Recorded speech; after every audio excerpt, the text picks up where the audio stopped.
Bonjour, je vous présente une nouvelle vidéo qui porte sur l'augmentation du capital par apport nouveau. C'est un élément du chapitre modification du capital du module comptabilité des sociétés. En guise d'introduction, je dois dire qu'en règle générale, le contexte de l'augmentation du capital par apport nouveau est celui d'une activité florissante pour l'entreprise, marquée par l'accumulation des réserves et plus-values importantes.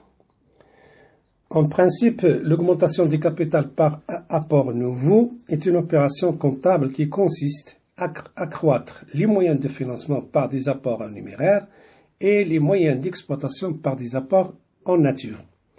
Elle se fait en application et dans le respect des dispositions juridiques, réglementaires et fiscales qui l'encadrent. Les modalités d'augmentation du capital par apport nouveau sont au nombre de deux. Il y a l'augmentation du capital par majoration de la valeur nominale et l'augmentation du capital par émission des titres nouveaux. La présente vidéo est consacrée à l'augmentation du capital par majoration de la valeur nominale. Donc, augmentation du capital par majoration de la valeur nominale. Il s'agit donc de remplacer l'ancienne valeur nominale par une nouvelle valeur plus grande. L'ancienne valeur nominale. L'ancienne valeur nominale, dite aussi valeur faciale parce qu'elle est inscrite sur la face du titre, est la valeur convenue au moment de la rédaction des statuts. Et comme vous le savez, le capital est calculé en fonction de cette valeur nominale et du nombre des titres. C'est cette valeur qu'il s'agit maintenant de modifier, modifier les statuts par une assemblée générale extraordinaire. La modification des statuts pour modifier toutes les informations relatives au capital et ici, il s'agit de modifier la valeur nominale ancienne pour être majorée par une petite somme. Donc, la majoration de la valeur nominale C consiste à lui ajouter une valeur petit c. Petit c est égal au montant de l'augmentation du capital divisé par le nombre de titres anciens. Après coup, nous avons la nouvelle valeur nominale est égale C', C' égale grand C, l'ancienne valeur nominale, plus petit c, c'est-à-dire la majoration. Pour illustrer cette option, prenons l'exemple suivant. Au 31, ou 1/7N, l'actif net de la société anonyme Zalar se présente ainsi. Capital, 1 million, 10 000 actions de 100 dirhams. Les réserves, 1 320 000. Donc, la valeur de l'action avant augmentation du capital est de V, 2 320 divisé par 10 000 égale 232. Dans 100 dirhams de capital et 132 de réserve. À ce jour, la société a augmenté son capital d'un montant de 600 000 dirhams de numéraire par majoration de la valeur nominale des actions existantes. Le 15/7N, la société reçoit l'avis de crédit de la banque faisant état de la souscription des actions émises à la nouvelle valeur nominale. Travail à faire. Déterminer la nouvelle valeur nominale de l'action, passer les écritures correspondantes et présenter l'actif après augmentation du capital. Alors, la nouvelle valeur nominale est égale, donc, 100 plus 600 000 divisé par 10 000 égale à 160. 160, donc, c'est la nouvelle valeur nominale. Et il faut préciser que les anciennes actions vont être remplacées par des actions nouvelles qui portent la valeur nominale de 160 dirhams.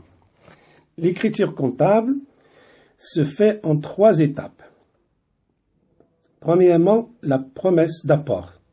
Le 1/7N, c'est-à-dire le jour de la décision, le jour où les associés ont promis d'apporter le montant de l'augmentation de capital, à savoir 600 000 dirhams, on passe l'écriture suivante. 3461 associé compte d'apport en société, 600 000, par le crédit du compte 4462 associé versement reçu sur augmentation de capital, 600 000.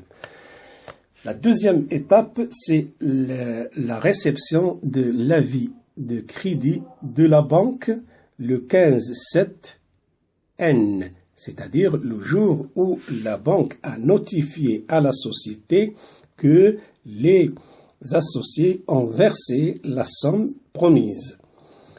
Donc on débite la banque et on crédite le compte 3461, 600 000, 600 000.